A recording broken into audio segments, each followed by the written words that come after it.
Assalamualaikum warahmatullahi wabarakatuh. Bismillahirrahmanirrahim. Alhamdulillahirabbil alamin. Wassalatu wassalamu ala asrofil anbiya'i wal mursalin. Sayyidina wa habibina wa syafi'ina wa maulana Muhammadin wa ala alihi wa ashabihi ajma'in amma ba'du. Yang saya hormati Menteri Agama Republik Indonesia, yang saya hormati Ketua dan Wakil Ketua Umum MUI, beserta seluruh pimpinan dan jajaran pengurus MUI,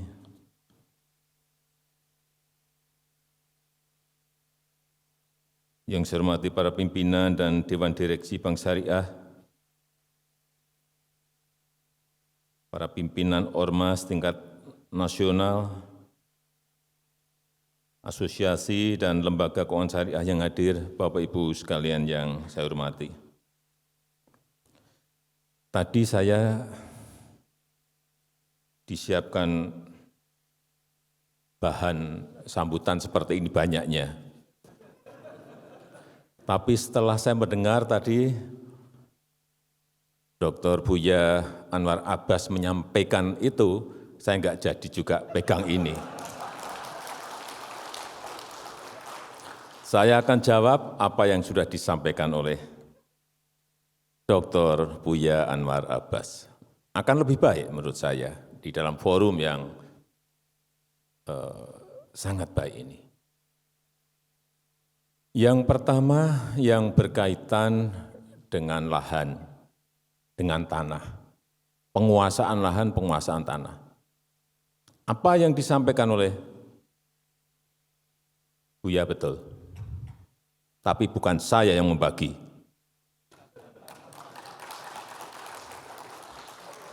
Ya harus saya jawab. Dan kita sekarang ini dalam proses mendistribusi reforma agraria yang target kita sudah mencapai 4,3 juta hektar dari target 12 juta yang ingin kita bagi. Dan saat ini kita sudah memiliki bank tanah. Akan kita lihat HGU, HGB yang diterlantarkan semuanya. Mungkin insya Allah bulan ini sudah saya mulai atau mungkin bulan depan akan saya mulai. Untuk saya cabut satu persatu. Yang diterlantarkan karena banyak sekali. Konsesinya diberikan, sudah lebih 20 tahun, lebih 30 tahun, tapi tidak diapa-apakan. Sehingga kita tidak bisa memberikan ke yang lain-lain. Tetapi kalau Bapak Ibu semuanya, saya pernah menawarkan ini waktu pertemuan di Persis di Bandung. Karena ada yang menanyakan juga masalah itu, saya jawab sama. Kalau Bapak Ibu sekalian, ada yang memerlukan lahan dengan jumlah yang sangat besar, silahkan sampaikan pada saya. Akan saya carikan, akan saya siapkan. Berapa? 10.000 hektar? Bukan meter persegi, hektar. 50.000 hektar,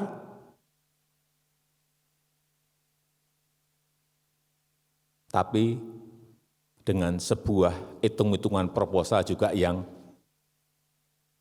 visible. Artinya ada visibility study yang jelas. Akan digunakan apa barang itu, lahan itu. Akan saya berikan, saya akan berusaha untuk memberikan itu, insya Allah. Karena saya juga punya bahan banyak, stok, tapi enggak saya buka kemana-mana.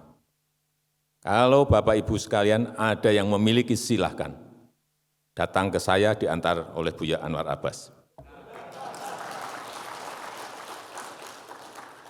Ya saya juga dipikir saya enggak kepikiran, Gini rasio waktu saya masuk 0,41 lebih. Kepikiran Bapak Ibu sekalian. Gap seperti itu kepikiran. Jangan dipikir saya nggak kepikiran. Karena saya merasakan, jadi orang susah, saya merasakan betul.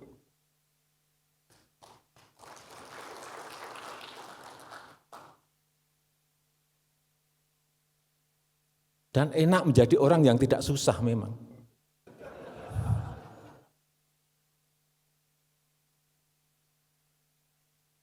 Silakan. Untuk apa? Tapi jangan menunjuk, Pak saya yang di Kalimantan saja. Jangan. Saya yang memutuskan, oh Bapak butuh 10.000 ya, saya berikan ada ini di Sumatera. Oh 50.000 saya ada ini di Kalimantan, silakan. Dengan sebuah visibility yang hitung-hitungan dan kalkulasinya jelas. Jangan sampai kita berikan, tahu-tahu diambil juga yang itu lagi. Dibeli yang itu lagi. Untuk apa saya memberikan konsesi kalau untuk itu? Dan itu kejadian sudah berpuluh-puluh kali seperti itu terus.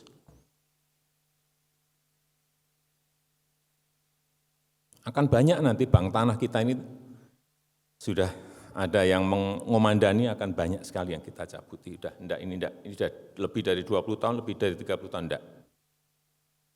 Masukkan ke sini, ke bank tanah. Baik itu HGU maupun HGB.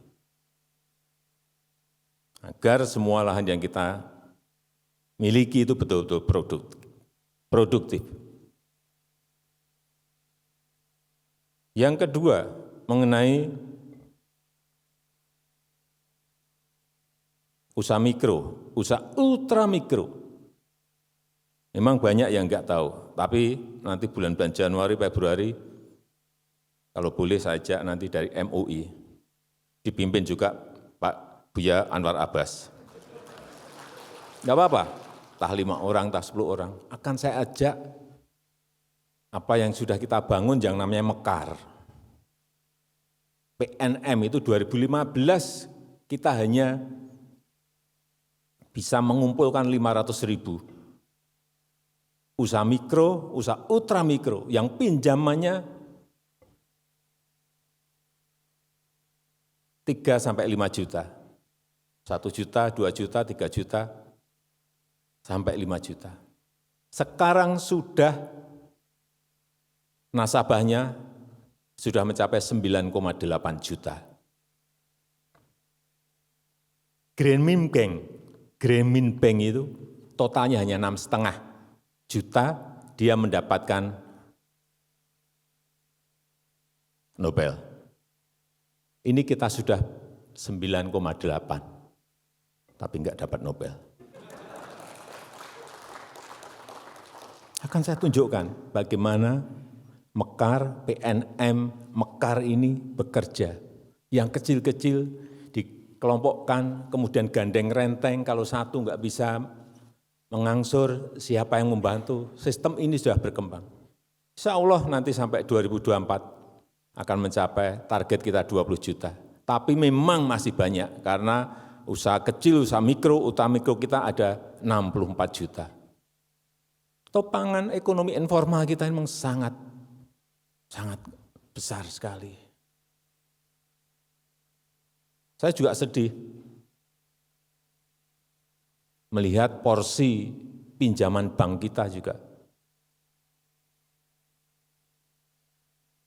Usaha UMKM hanya diberi 20%. Sisanya yang tengah, yang gede. Kita maksa pun enggak bisa.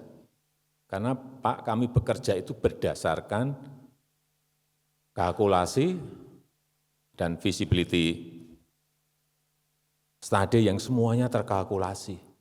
Enggak bisa Bapak mendorong-dorong kami. Enggak, saya kan enggak minta banyak-banyak, saya minta minim 30% saja, tapi naik dari 20. Ini pun masih tarik ulur, tapi dipaksa enggak bisa. Bank kita tuh enggak bisa. Pak, kita ini bekerja dengan kehati-hatian yang tinggi, prudent, enggak bisa Bapak memaksa kami dengan target-target seperti itu. BRI mungkin bisa lebih dari 80%. ke usaha kecil, usaha mikro, ultra mikro, tapi kami nggak bisa yang lain, karena kami memang basis kami adalah di usaha-usaha besar dan usaha-usaha menengah. Inilah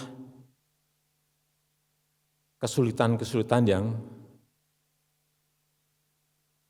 kita miliki. Tetapi insya Allah nanti dengan Bank Syariah Indonesia, BSI, yang gede-gede, yang dari kecil menjadi tengah, menjadi gede, itu bisa dilayani oleh BSI. Karena sekarang sudah masuk ke bank 8 besar dengan kekuatan kapital yang lebih kuat. Dan kita harapkan nanti baik itu berkaitan dengan industri halal, berkaitan dengan pariwisata halal, yang berkaitan dengan produk-produk halal, yang kalau kita lihat pangsanya sangat besar sekali, ini bisa dilayani oleh sebuah bank yang juga gede. Kalau dulu kan hanya melayani yang kecil-kecil. Ini yang kecil dilayani seberapa banyak pun, yang gede juga bisa dilayani oleh Bank Syariah Indonesia BSI.